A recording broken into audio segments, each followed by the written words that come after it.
Muy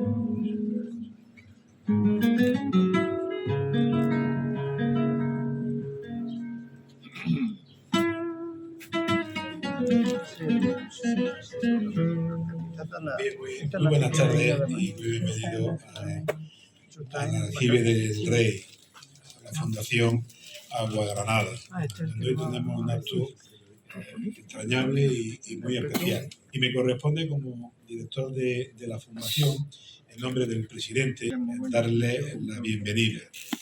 Nosotros seguimos con un ciclo que ha sido extraordinariamente exitoso en los últimos años. Esta es la 12ª edición y lo hacemos después de los conciertos del agua durante el mes de junio, que es el agua y la palabra.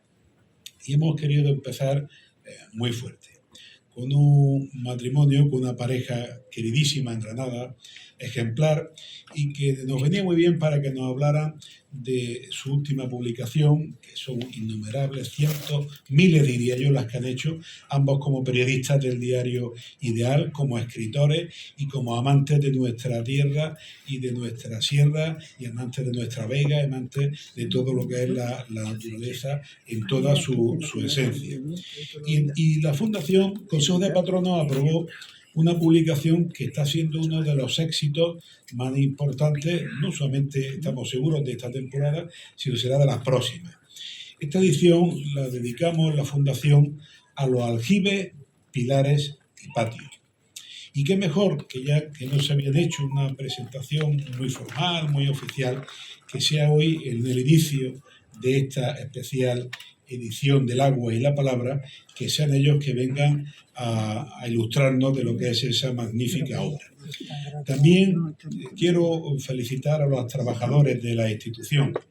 Son muy pocos, poquísimos, porque lamentablemente pues no tenemos la capacidad de tener muchos más, pero se desdoblan para que podamos tener este tipo de encuentros y este tipo de actividades. Y hoy, concretamente, bueno, Laura, Hernani, y hoy una persona muy querida, Javier, ha hecho algo muy especial que los que no estamos muy puestos en materia de nuevas tecnologías y en materia de móviles, pero bueno, yo creo que se lo han entregado a todos, que es este folleto, en donde podrán seguir en su teléfono móvil, si hacen una pequeña, creo que fotografía o escaneo, me dice el autor, escaneo de esta puerta que abre el aljibe del rey.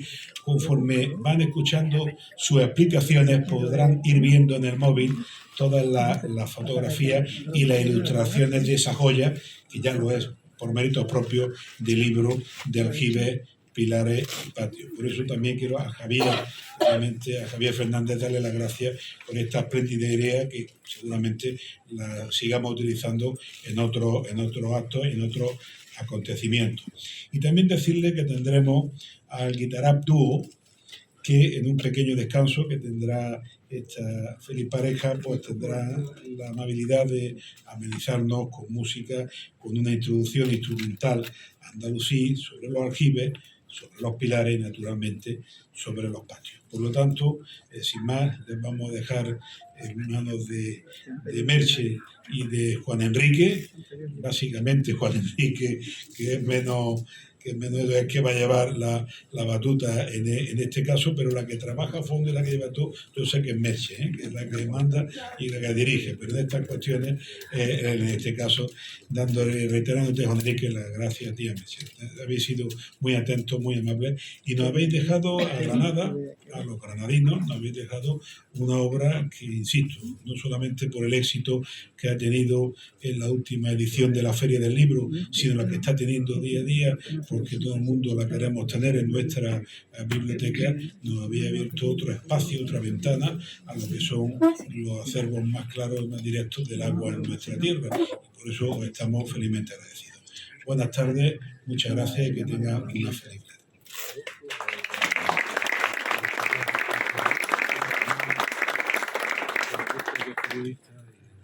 Bueno, buenas tardes. Gracias por acudir al Aljibe del Rey en esta hora tan agradable en el Albaicín. Y desde luego por haber completado el aforo, cosa que realmente no me esperaba para nada. Sobre todo por las temperaturas que sufrimos últimamente.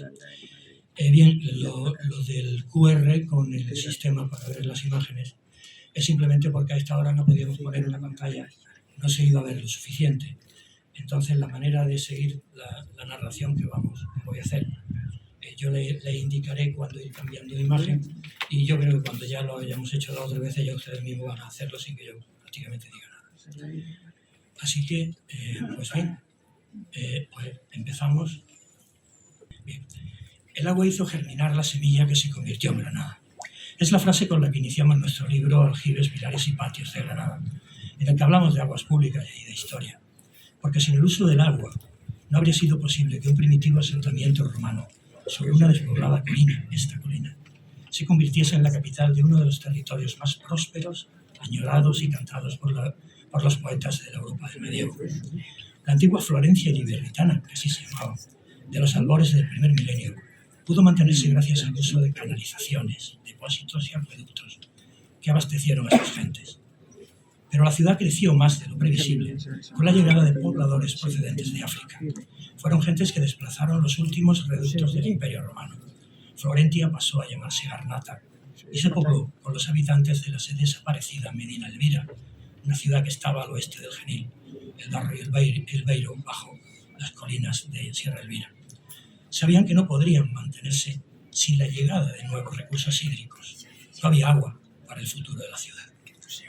En los inicios del segundo milenio, el rey Badis, de la dinastía Zirí, encontró la fórmula para llevar el agua desde la sierra de Alfacar hasta las zonas altas del Albaicín e iniciar una etapa de esplendor que convertiría la ciudad en la capital del reino de Granada, un territorio que desde el mar de Alborán y las montañas de Solaire, que hoy es Sierra Nevada, ocupó la totalidad del sureste ibérico.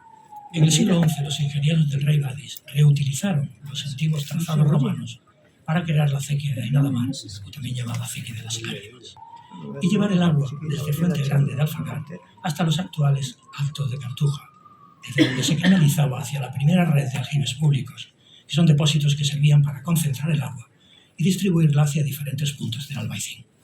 Las zonas altas de la ciudad, que no habrían podido abastecerse de las canalizaciones que poco después extrajeron el agua del Genil a través de la acequia del Cadí, que conocemos hoy como la acequia Gorda. La red de aljibes permitió el crecimiento poblacional de un espacio que se convertiría en el corazón de la ciudad.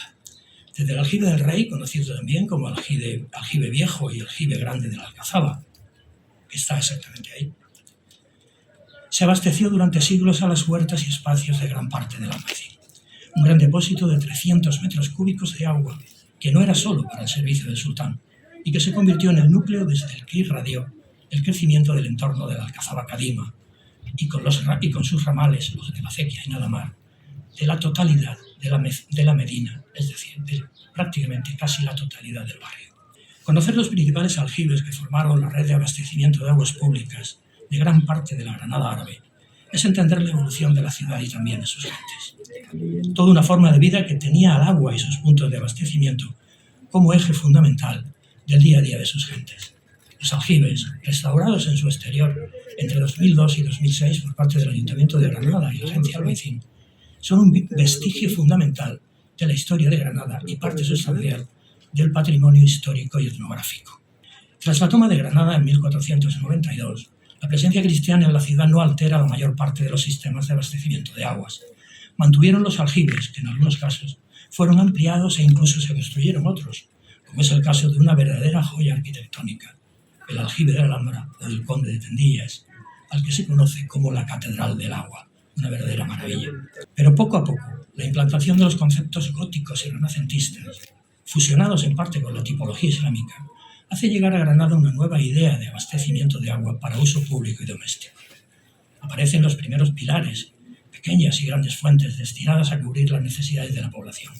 Los pilares, en su mayoría humildes, aparecen en las casas, junto a los estanques árabes, en el interior de sus patios y huertos. En las calles comienzan a construirse pilas, que tienen una doble función, la utilidad pública y la ornamentación, que ya llevaba implícita la ostentación y el reconocimiento de quien costeaba su construcción con la ubicación de su escudo familiar. Iglesias, palacios, plazas y espacios públicos contaban con su correspondiente pilar, algunos de ellos de gran belleza y ornamentación, como el de Carlos V o el que desapareció tras la riada del Darro en 1835, que se llamaba de las ninfas y cuyo lugar ocupó el Pilar del Toro de Diego de Siloé.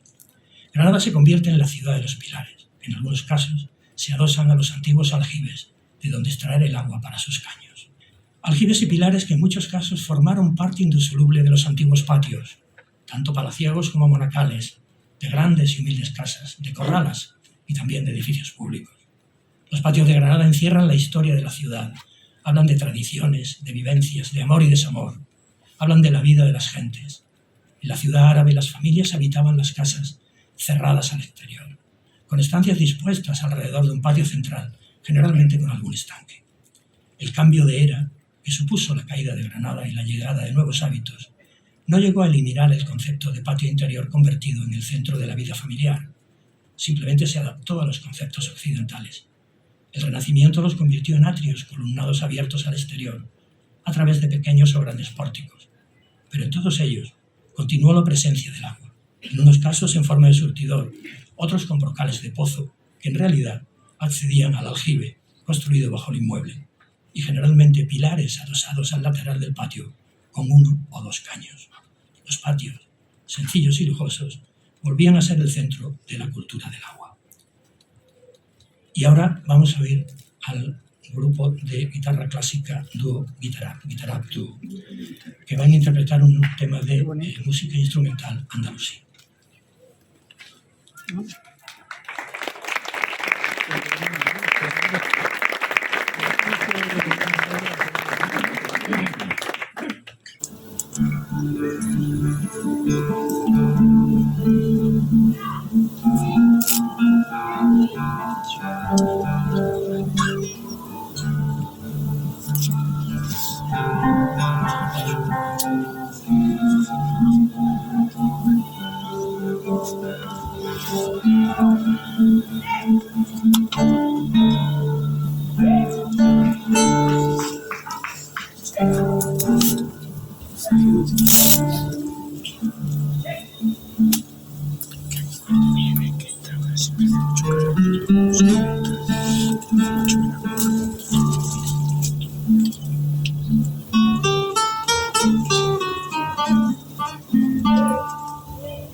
Los aljibes son las cámaras del precioso tesoro que siempre fue el agua en la ciudad. Se alzan en las calles del barrio morisco del Albaicín y en el interior de villas, cármenes y viejas almonias. Son oscuras puertas de acceso al subsuelo urbano que no abren mazmorras ni catacumbas, sino espacios protegidos de la luz del sol, del tiempo y de sus inclemencias. Estancias selladas para albergar el líquido esencial para la vida humana. Son enormes cántaros conectados entre sí, que marcaron durante siglos el ir y venir de las gentes, el pulso de la capital nazarí.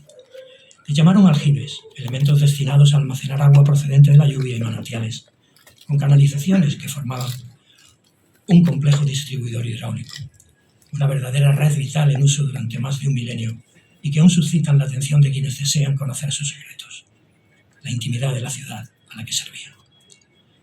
Localizar los espacios abovedados, ocultos entre patios y huertos, que un tiempo abastecieron mezquitas, casas y más tarde iglesias, conventos, viviendas y palacetes, es una forma de conocer el interior oculto del viejo Albaicín, del arrabal de los halconeros, de un espacio que aún provoca la emoción de quienes recorren las callejas empedradas bajo las que discurría el agua. En el Albaicín hay 22 aljibes realmente visibles en sus calles y otros muchos en el interior de propiedades privadas que suelen estar ocultos, algunos muy bien cuidados y otros abandonados o destinados a otros usos. A ellos hay que añadir un magnífico restaurado aljibe en el barrio judío de Granada, el aljibe de la Lluvia en el Cerro del Sol y el impresionante aljibe del Conde de Tendilla en la Alhambra.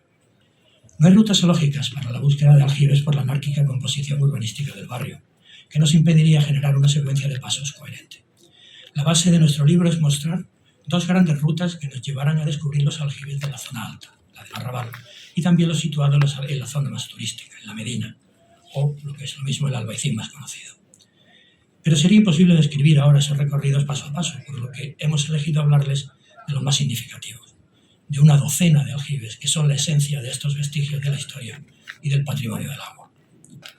Desde el Arco de Elvira, por la cuesta de Abarqueros, subimos al Cenete para contemplar el primero de los grandes aljibes, que aunque es de 1517, no es árabe, conserva la tipología islámica y es un buen abrir de boca para entender esas estructuras y esos paisajes, ya que desde allí se divisa la Granada de la Gran Vía y la vista se extiende hasta La Vega.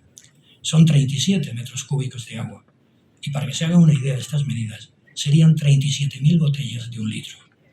Cada metro cúbico son 1.000 botellas de 1 litro. Se puede considerar un aljibe de tamaño medio. Desde el Cenete se puede llegar a la Alcaba para ascender hacia San Cristóbal por la cuesta que se llama Larga de San Cristóbal. Allí está el aljibe de la Saría, o el aljibe colorado, perfectamente cuidado y restaurado.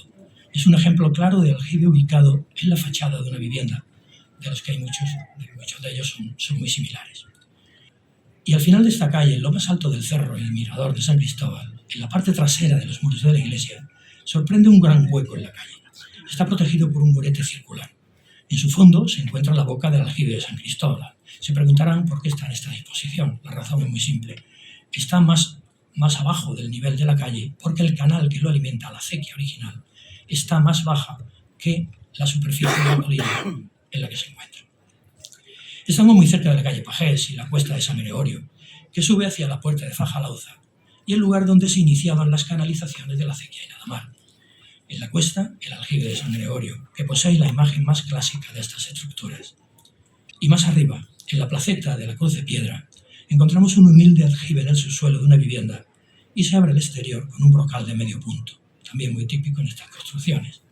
Tiene la curiosidad de que podría ser la reconstrucción en el siglo XIV del primer aljibe de la red hidráulica, iniciada en el siglo XI. Estaba oculto en los muros de una casa y fue recuperado y abierto al exterior en 2006 por la Fundación Albaicín y el Ayuntamiento. Por toda esta zona, desde Fajalauza, partía la red principal de la acequia de Nadamar, que se desgranaba hacia Cauchiles y Azacayas, que son conducciones y distribuidores de agua, para abastecer gran parte de una ciudad que en ese momento ya tenía 38.000 habitantes. Quería recordar que desde hace 2 décadas, la Fundación Agua Granada y la Agencia Albaicín se encargan del mantenimiento periódico de la red de aljibes públicos de la ciudad, con pequeñas obras y cuestiones que se van haciendo cada año. Hacia el sureste parte la calle de San Luis, camino de la Rauda. Se ubica el más extraño de los aljibes. Es el de Santa Isabel de los Abades, que se encuentra recortado al pie de la cuesta de acceso a las cuevas de San Miguel. La boca no posee el típico arco de medio punto, sino que es un arco ligeramente apuntado, lo que le da una curiosa singularidad. Incluso su boca es más grande que en otros aljibes de la ciudad. Bajamos hacia la placeta de Aliatar para llegar a la iglesia del Salvador. Frente a ella, el magnífico aljibe del Salvador, con capacidad para 19.000 litros.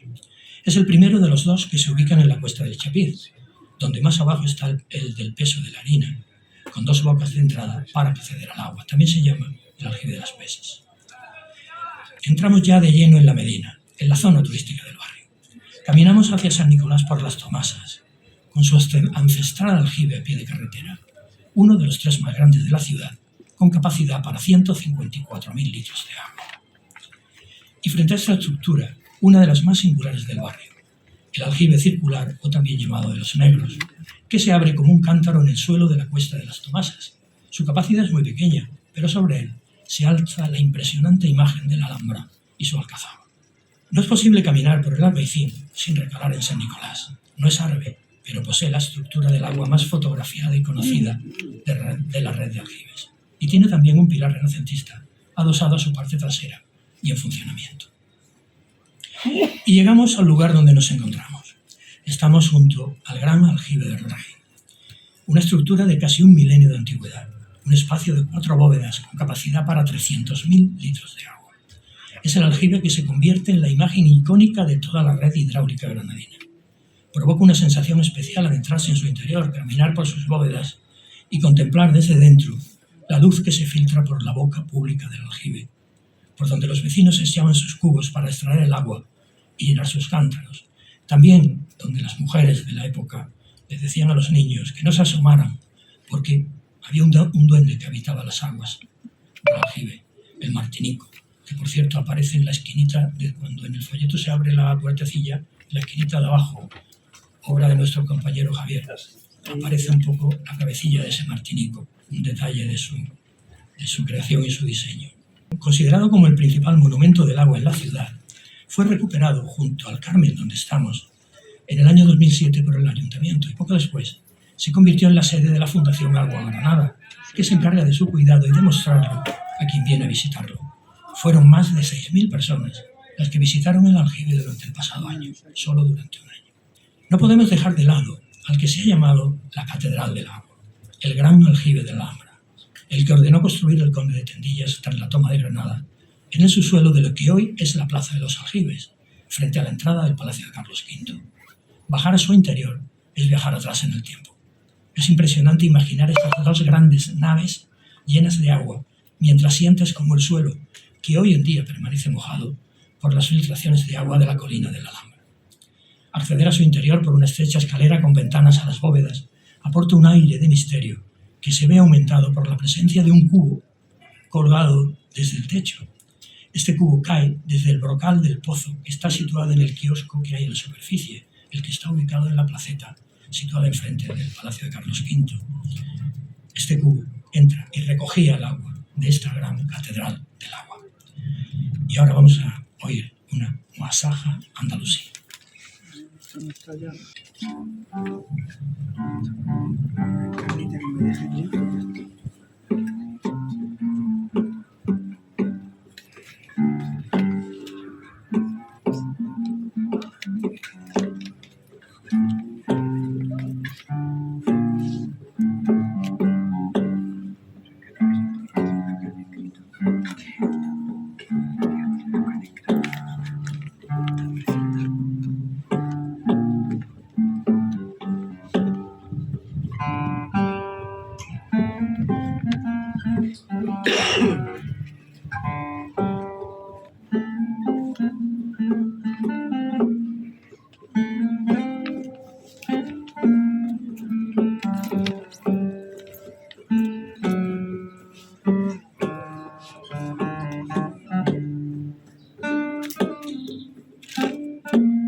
Granada es la ciudad del agua, la capital en la que los responsables de las obras públicas de los siglos XVI al XX construyeron fuentes y surtidores para cubrir las necesidades de sus habitantes, pilares para llenar los cántaros, dar de beber a los hombres y saciar las caballerías, estructuras hidráulicas urbanas a las que acudían miles de personas para obtener el agua de cada día.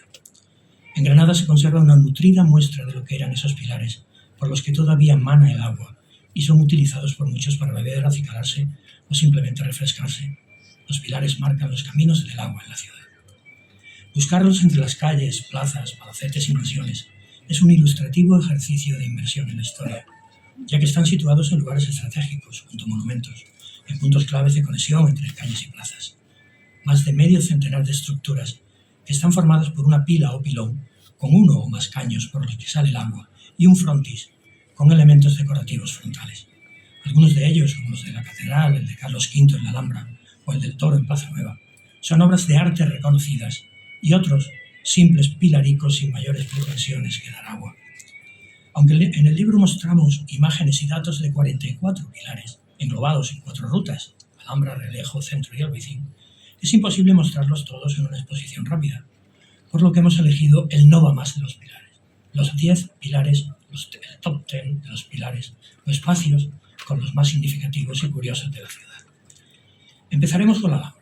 A pesar de que los pilares son estructuras posteriores a la etapa árabe de la ciudad, dentro y fuera de la Fortaleza Roja hay numerosos construidos expresamente para algún punto concreto del monumento, como el de Carlos V, los Adarves o el de las Granadas, y hay otros que se ubicaron en el interior del complejo alhambreño para salvarlos de la destrucción en su ubicación original, en casas que iban a ser derribadas. Se pueden contemplar una decena de pilares en las zonas de libre entrada al monumento y otros situados en la ruta de Pau.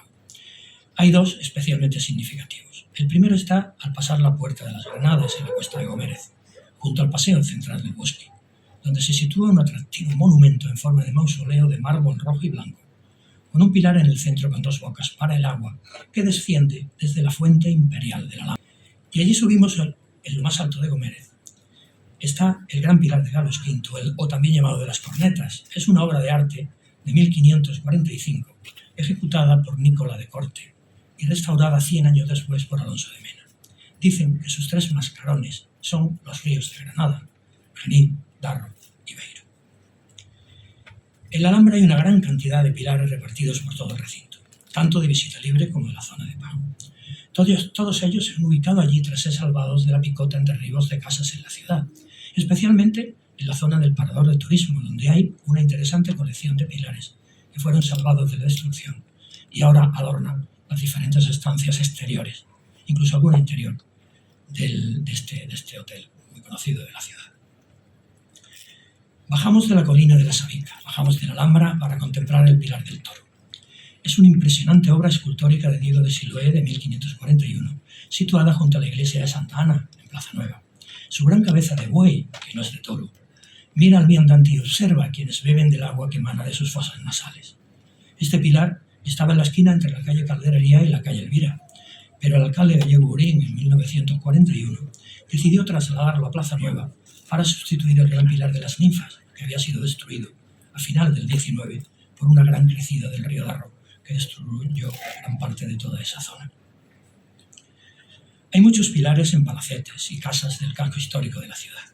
La mayoría de ellos son de uso privado, pero nos centramos en las calles. En el Realejo, junto a la Cuesta del Realejo y la calle Molinos, hay un magnífico pilar histórico que data del siglo XVI, al que llaman de Fuente Nueva, ya que su ubicación original estaba en esa zona de la ciudad, donde ahora se encuentra el campus universitario. Tiene leyenda, y en la noche de San Juan dicen que los enamorados acuden a mojar sus caras en el agua de los caños. En la calle Pavaneras, en la placeta del Padre Suárez, un pequeño y bellísimo pilar, que se llama el Pilar de Don Pedro, aún es utilizado para beber y acicalarse. Está situado en la fachada de la antigua capitanía militar, frente a la Casa de los Tiros. El Realejo ya no tiene la profesión de fuentes que tuvo hace décadas, pero aún quedan pequeñas pilas y pilones en el Campo del Príncipe, como el del Cristo de los Favores, junto a la singular estructura de la Alhambra Pala y la iglesia de San Cecilio, que tiene adosado un humilde pilarillo adornado con unas impresionantes pinturas y murales que cubren toda la pared. En el centro de la ciudad, un austero pilar junto a la puerta del Perdón de la catedral. Las gruesas cadenas entre pilones muestran la sobriedad de los muros de la catedral y el entorno de la torre turpiana. Aún lo usan los vendedores de especias para lavar sus vasijas. Pero la zona donde se concentra el mayor número de estas estructuras del agua es el monasterio de San Jerónimo, y en concreto en la entrada del complejo que se conoce como Compás de San Jerónimo. Allí se encuentran una decena de estructuras que en su mayoría fueron recuperadas de obras de demolición. Destacan los pilarillos circulares que adornan los setos y el gran pilón circular junto a la entrada de la iglesia del monasterio.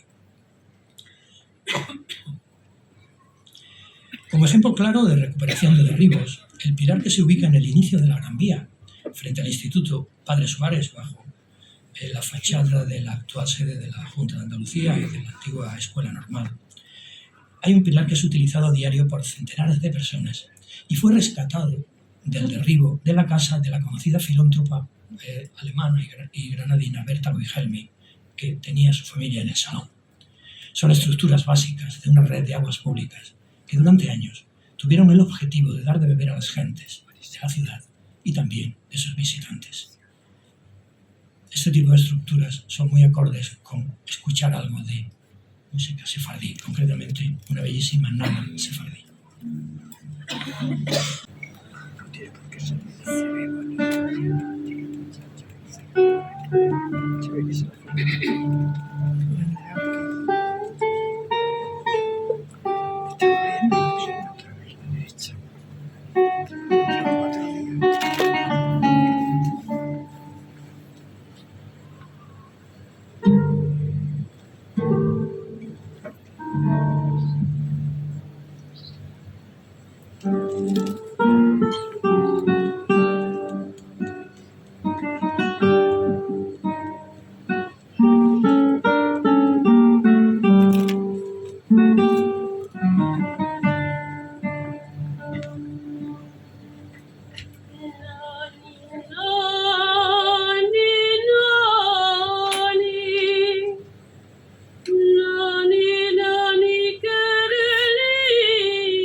El acervo cultural de los granadinos está escrito entre las columnas, aljibes, pozos y pilares de los patios, donde crecen pilistras y ronronean las fuentes, donde el agua es el centro del hogar.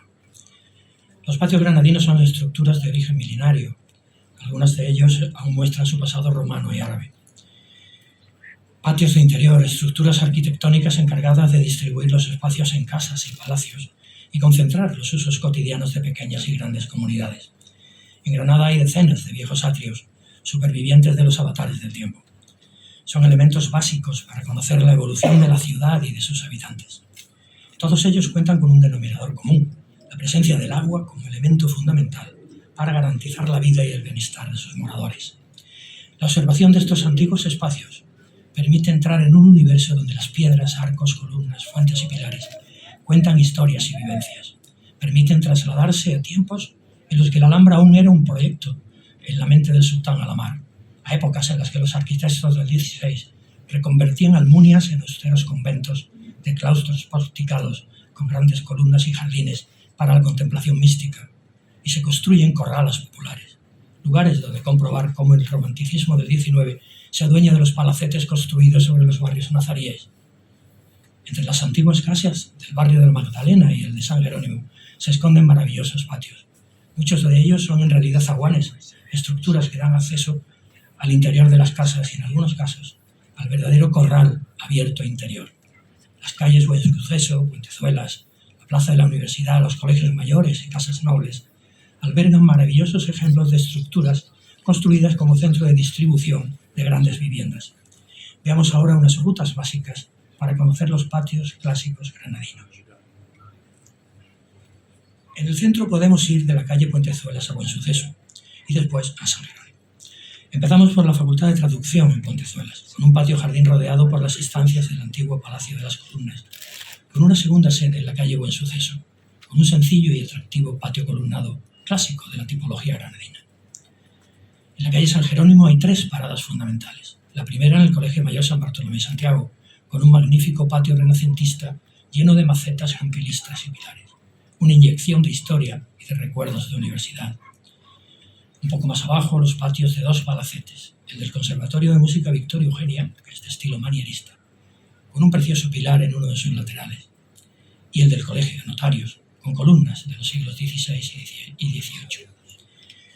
Y ya en la calle San Jerónimo nos lleva hasta el monasterio de su mismo nombre, y en su interior un impresionante patio monacal renacentista, repleto de naranjos y rodeado de un gran claustro. Pero el edificio del rectorado de la Universidad de Granada, el Hospital Real, es el culmen de los patios como distribuidores de las estancias de un inmueble. Tiene 4 grandes patios renacentistas, 2 de ellos originales, cargados de medievalismo y de austeridad. Y del centro al Realejo, para conocer la otra cara de los patios, los populares y los ocultos tras los muros de los conventos. Los corrales muestran la historia de las gentes. La Corrala de Santiago, la actual residencia de invitados de la Universidad de Granada, es el ejemplo claro de la vivienda popular, donde el día a día de sus ocupantes se realizaba alrededor del patio vecinal, repleto de macetas con pilistras, enredaderas, jazmines, cintas, y en el que se conservan aún viejos lavaderos comunales. Todo ello rodeado de los 3 pisos donde se ubican las estancias interiores. Era una forma de vida que desde los siglos XVI y XVII aún imprime una singular relación a los vecinos de casas con esta tipología. En el Albaicín los patios cambian de estilo y las viejas casas nazaríes, como la de Zafra y las del Chapiz, o la Escuela de Estudios Árabes, son ejemplos palpables de la vida nazarí alrededor de una estructura arquitectónica generalmente ocupada por un estanque. Y en la parte alta del Albaicín, esta casa, el Carmen del Aljibe del Rey, es un ejemplo extrapolable al resto del barrio. Una casa palaciega restaurada que se distribuye alrededor de un recinto árabe, reconstruido con los siglos y que da paso a un espacio ajardinado junto a la muralla civil, que está ahí detrás, donde también se asoman las estancias abiertas al cielo del Palacio de Dar al-Horra. Los patios son la esencia de la vida de las familias, del paso de la historia y de la evolución de la sociedad. Unos son lujosos y palaciegos, otros humildes y familiares. Todos son elementos de otros tiempos que han logrado mantener su esencia y formar parte de la vida de la ciudad, también en el siglo XXI. Terminamos con música cristiana medieval. con la interpretación de un romance castellano que nos puede trasladar a un tiempo en el que Granada vivió la fusión de las tres culturas y se pusieron las bases para el florecimiento de lo que fue el Estado moderno.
Hemos llegado al final de esta pseudo presentación, más que una presentación, un ejercicio audiovisual y musical, ¿no?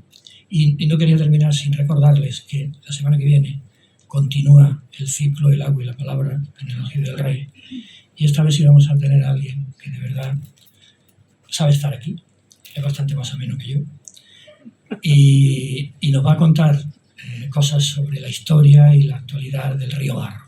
Es uno de los grandes hidrogeólogos de este país, sobre todo de Granada. Se llama Antonio Castillo y está sentado ahí. Lo esperamos la semana que viene y les emplazamos a todos ustedes para que nos acompañen aquí en nuestro país. Muchas gracias.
De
Soy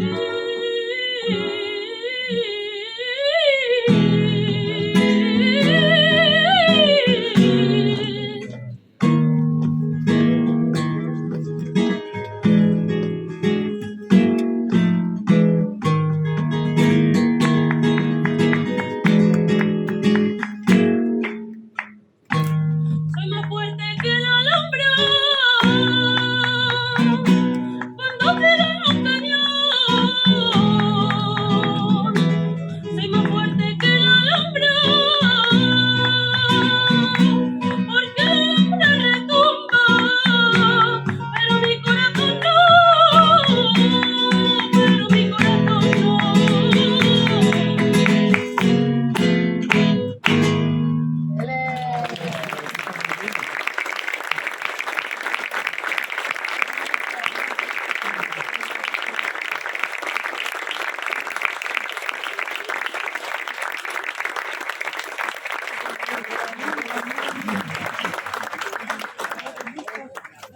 ¿No lo has visto? Muy bonito. Todos sentados lo mismo. Todos sentados, sí, sí.